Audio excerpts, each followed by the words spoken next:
तर अजित पवार विधानसभेमध्ये आक्रमक झालेले पाहायला मिळाले। मात्र भ्रष्ट मंत्र्यांची चौकशी जोपर्यंत होत नाही तोपर्यंत सभागृहाचं कामकाज चालू देणार नाही, असा इशारा विधान परिषदेचे विरोधी पक्षनेते धनंजय मुंडे यांनी दिलेला आहे। त्यांच्याशी बातचीत केली आमचे प्रतिनिधी राजू सोनावणे यांनी। भ्रष्टाचारी मंत्र्यांना जे आहे मुख्यमंत्र्यांनी क्लीन चिट दिलेली आहे, त्यावरती विरोधक जे आहेत आक्रमक झालेले आहे। आपल्या सोबत विरोधी पक्षनेते धनंजय मुंडे आहेत। काय सांगाल, मुख्यमंत्र्यांनी सगळी क्लीन चिट दिलेली आहे, नेमकं तुमचं म्हणणं काय आहे? आम्ही ते आरोप पुराव्यानिशी या ठिकाणी सभागृहामध्ये मांडले, पण आम्ही दिलेल्या पुराव्याच्या बाबतीमध्ये सरकार कसलीही चौकशी करायला तयार नाही।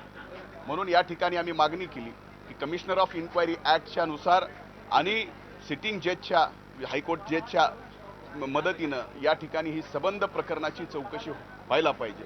पण हे सरकार चौकशीच्या अगोदरच सर्व मंत्र्याला क्लीन चिट देत आहे। म्हणूनच आज आम्हाला असं वाटतंय की जे मंत्री चौकशीला समोर जायला तयार नाहीत, म्हणजेच हे सर्व मंत्री भ्रष्टाचारी आहेत। चौकशी होऊ द्या, दूध का दूध आणि पाणी का पाणी या ठिकाणी होणं आवश्यक आहे। 18 मंत्र्यांवरती आरोप केले, एकनाथ खडसेंचा राजीनामा घेतला, काल ती मोठं अशाच प्रकारच्या या मंत्र्यांची चौकशी करा। माझं म्हणणं आहे की तुम्ही आरोप झाल्यानंतर ज्या पद्धतीनं खडसेंचा राजीनामा घेतला, त्याच्यापेक्षा भयंकर आरोप या ठिकाणी पुराव्यानिशी आम्ही सभागृहात मांडले।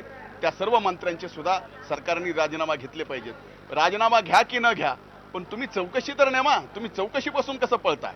चौकशी नेमा, चौकशी समोर जा आणि त्या चौकशीच्या अंती तुम्ही जर साफ असाल, आम्ही तुमची जाहीर माफी मागतो। पण तुम्ही चौकशीला तयार नाही, हे बरोबर नाही। हे राज्याच्या जनतेला आता उत्तर पाहिजे। शेवटचा प्रश्न, सभागृहात नेमकी तुमची काय भूमिका असणार आहे? नाही, आम्ही जी भूमिका आज या ठिकाणी स्पष्ट केली, कालही आम्ही सभागृह दुपारनंतर चालू दिलं नाही या गोष्टीवर की तुम्ही चौकशी नेमली पाहिजे।